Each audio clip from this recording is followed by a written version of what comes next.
Hey everybody, welcome to Eastern Adventures. So I'm going to do something a little bit different for this video. I'm going to do a voiceover. A lot of video compacted into a short time frame. So we took a camping trip and this is what we did.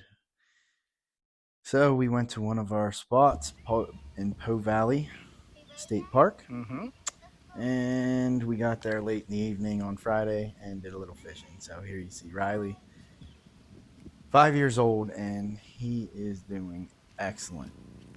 Great form in his Nice cast, cast, buddy. and he did fantastic. Made his father proud. Look at that Good form. cast. Just let it sit there for a little So bit, we bud. did land one fish,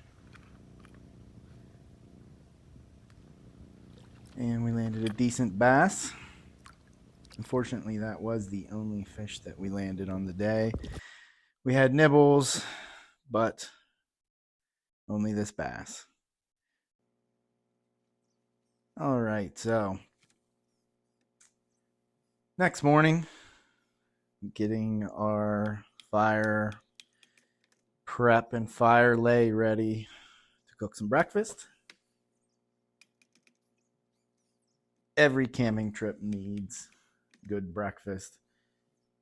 Fuel for the soul, and with all the work, hard work, and play at hand, a good breakfast is definitely essential. So we're using the taupe Recon here to baton down some wood. I've been using the Recon a lot. This is the second Recon that I've had. The first was a ramp version in limited edition trim, so it had the black G10 handle scales on the emergency yellow liners and the brass hardware. I unfortunately had to rehome that model, and I put in a pre-order for this one here, and I've been using it quite a bit, and I absolutely love it. Love both of them. It's just a fantastic design.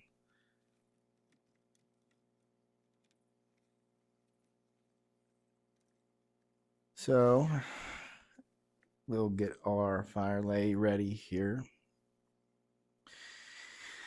And we're going to take advantage of the beautiful day that we had before us and use solar ignition to get the fire started. So once we get everything set up here, I'm splitting through some oak right now.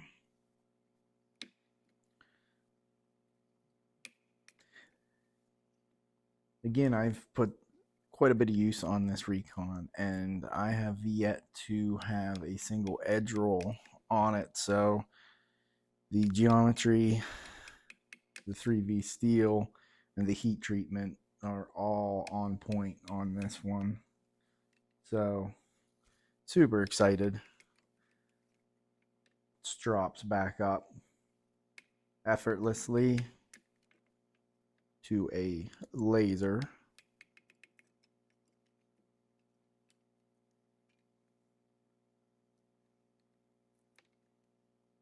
I also have a Bushcraft Scout on pre-order in the same handle configuration as this Recon here. So that also is exciting. The Scout is a great model.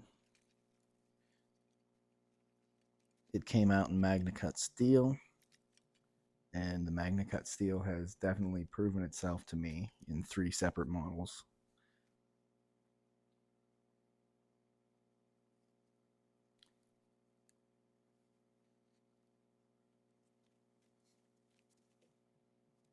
Okay, and here is the Barker River Puukko.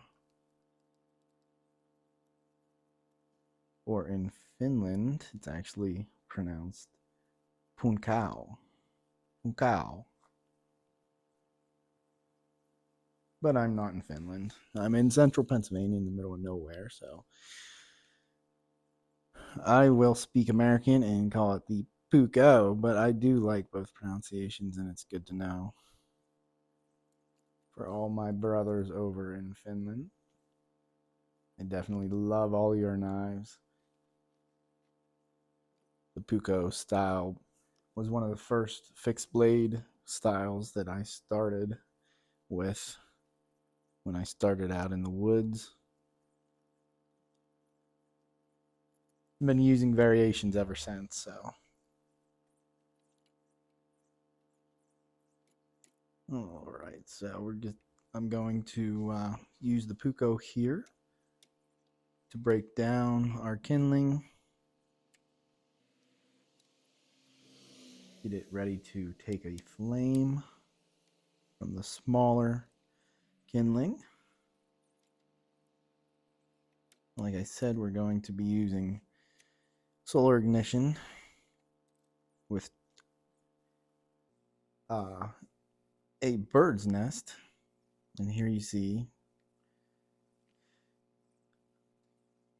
this is just cotton, which I carry with me, simply a cotton t-shirt.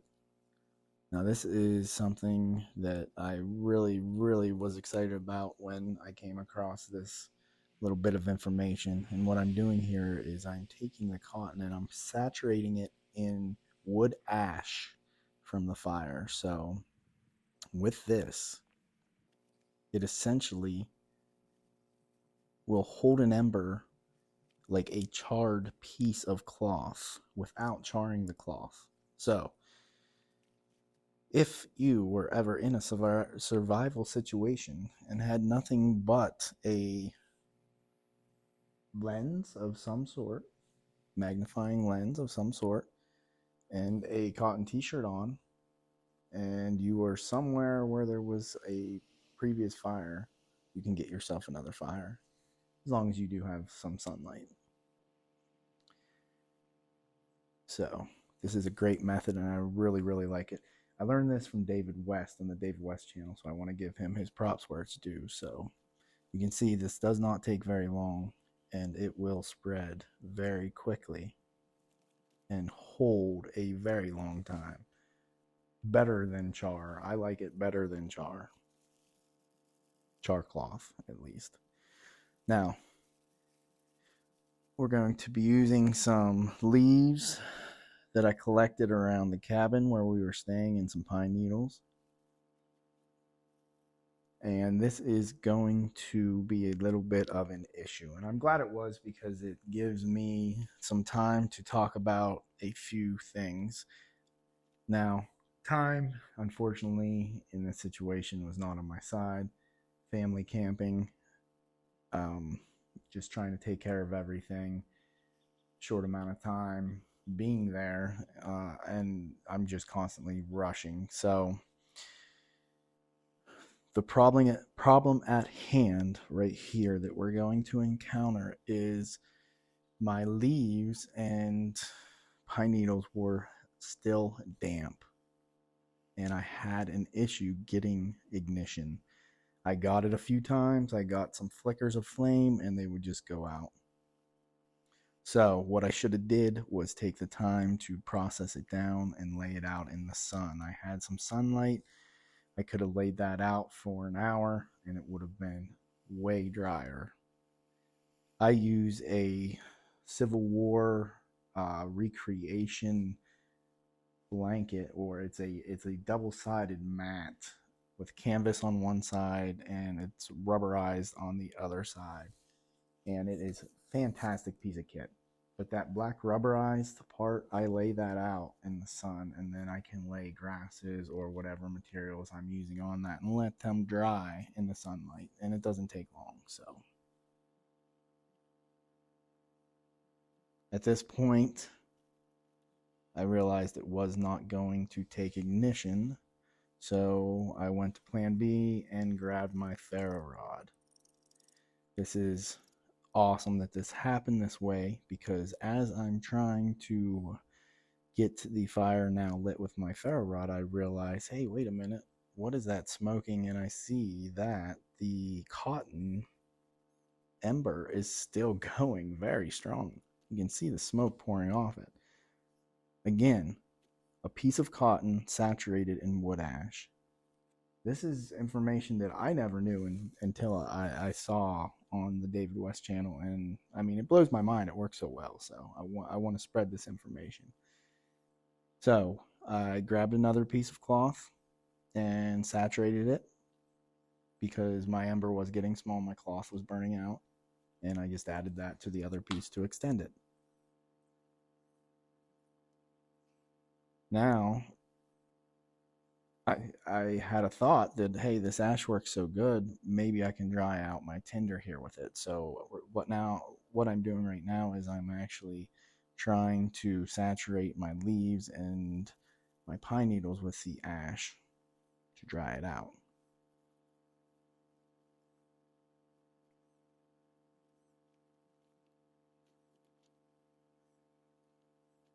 This did seem to work. It definitely took some of the moisture out. Now my problem is I don't have much of a bird's nest left to hold on to. And this ember is burning strong. So I start blowing, and soon I get some ignition, but I'm running out of real estate to hold on to. So I drop it down and try to blow it to ignition, but quickly realize that that's probably not going to work. So what do we do, guys? Excuse me. We adapt. And that's what I did here. I had my shavings from earlier from the Puukko. I quickly grabbed them and used them to improvise a quick bird's nest. And here I finally get ignition. So this is what happens, guys, in real life. And a lot of times on a lot of channels, you won't see these struggles and failures, but I'm not going to hide these from you. This is what I'm out there doing. And I'm not going to sit here and say that I'm out there perfecting the art and every time I'm out there it's first try, because that's not how it works, guys. We fail and we take something from that failure, some kind of experience, and we apply it to the situation the next time, and that's how we learn. So all right, throwing some bacon on here, of course. Like I said, we need a good breakfast, and I love to cook. I'm the cook in the family. I'm the cook in the woods and cook at the camp. I just enjoy cooking and food in general. So, got the eggs on here on the cast iron. This is a Lodge cast iron skillet, double sided. Love it. Love it. Makes the best food. I love cooking on cast iron. That is my favorite to cook on. I wish it wasn't so heavy so I could pack it around in the woods. I have taken some small cast iron pans in the past on a few trips, but they're definitely heavy. So eggs turned out absolutely fantastic as usual on the Lodge.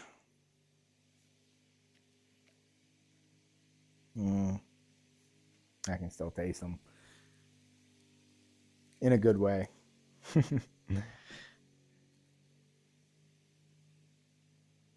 And so we had some bacon and some eggs and some pancakes. And the pancakes as well, they just cook up so well on cast iron.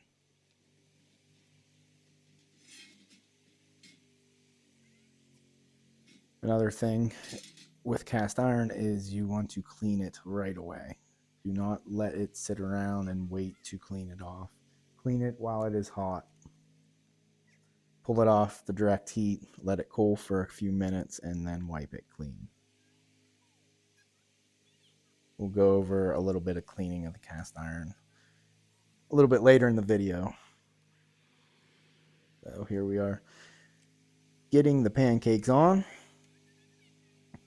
And as you'll see in a minute, this cast iron just absolutely cooks so well. Fantastic heat distribution. Fantastic taste. And if done right, very easy cleanup.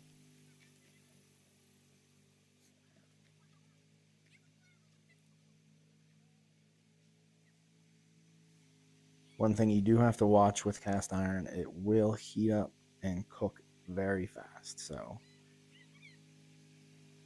controlling your coals and your fire is definitely important to be aware of when cooking with anything.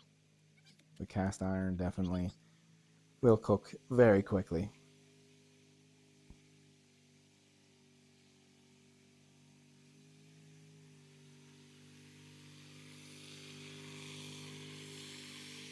And waiting on Rye to bring me out a plate to throw on the pancakes. There he is.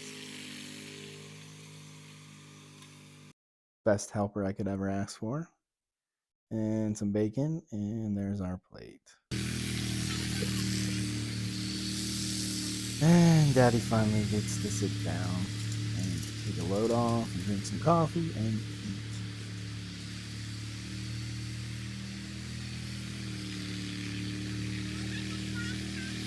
I tell you what, it was delicious.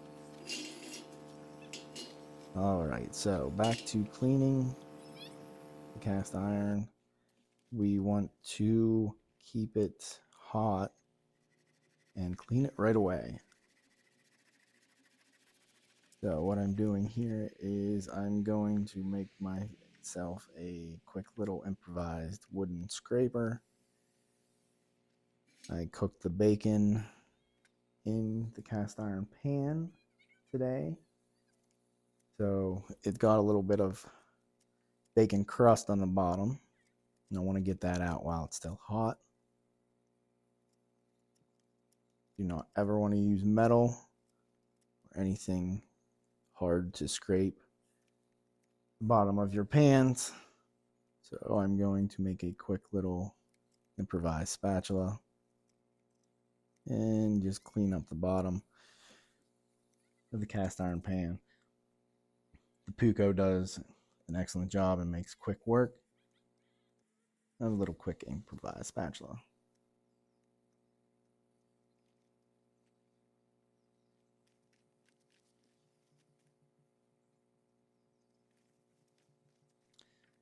Just enough to get all those crusties out of the bottom of the pan and have it ready for the next meal. So very important, guys. Maintenance of all your gear and tools. Alright, back to the beach for some fun.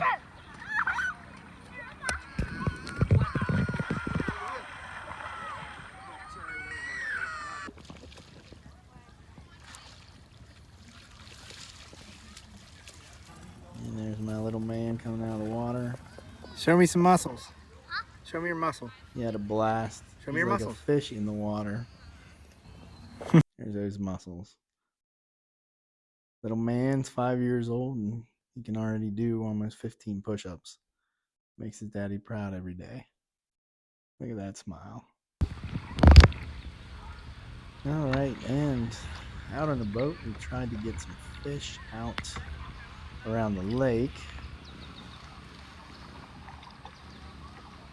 Beautiful day to be out on the lake. There's that smile, having fun. Mama's in the front, steering. Gorgeous day. Calm lake. And there's little man trying to catch us some more fish, but unfortunately we did not have any luck out on the boat today.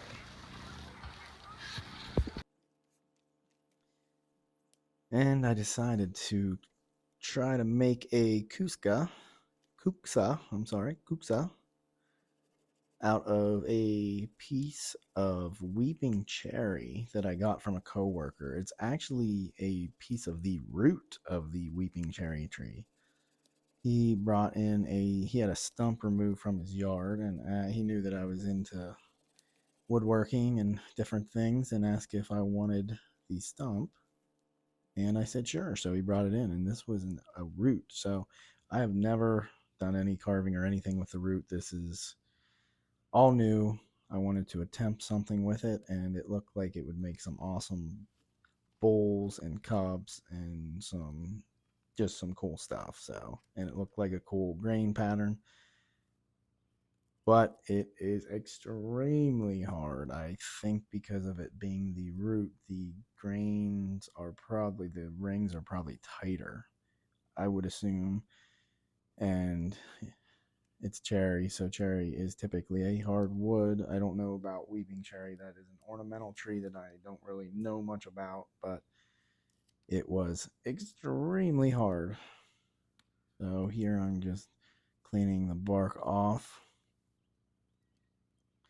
and I'm going to use a burn method to get the bowl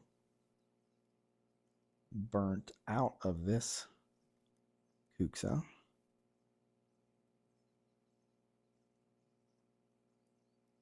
It was so hard. I don't know if I could have even carved a deep enough bowl.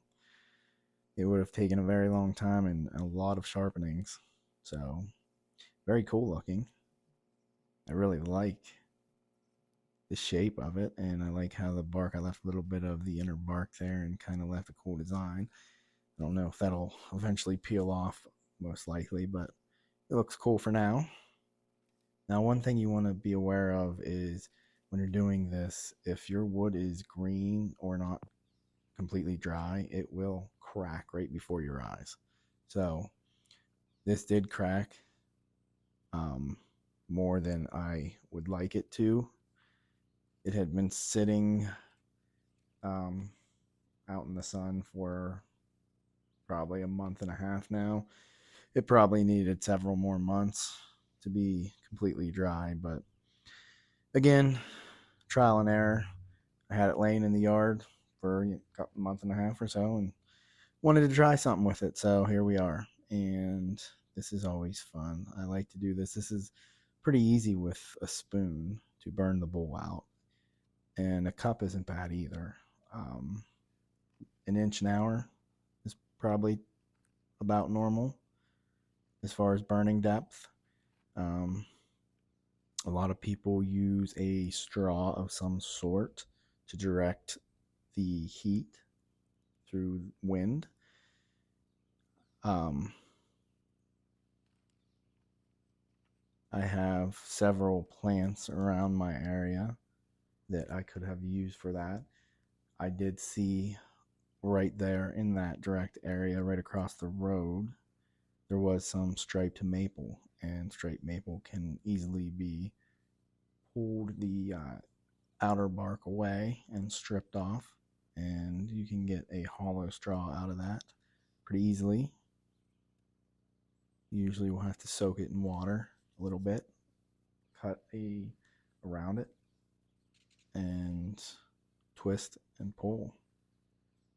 So here you see I am blowing on the coals, and I'm trying to get the bowl started and developed, the burn of the bowl.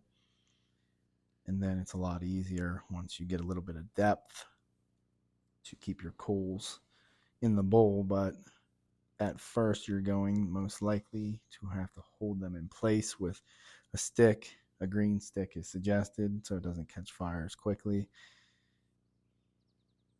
If not, the coals will be blowing all over the place. I suggest a glove. As you see, I'm wearing my gloves. Be very careful as well. Your surroundings. Be careful if you're doing this in the dead of summer and there's leaves on the floor.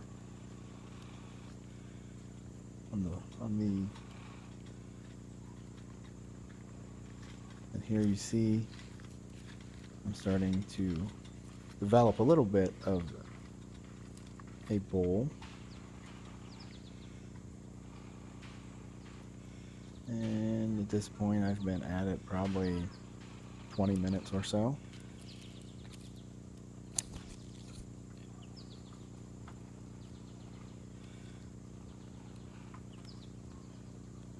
And I did not finish on this trip. I did not have enough time, but I will continue on it and see where we're at. And hopefully it doesn't crack too badly.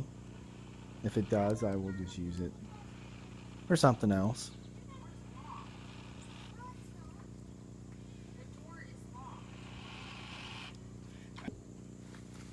And we got a little bit of depth.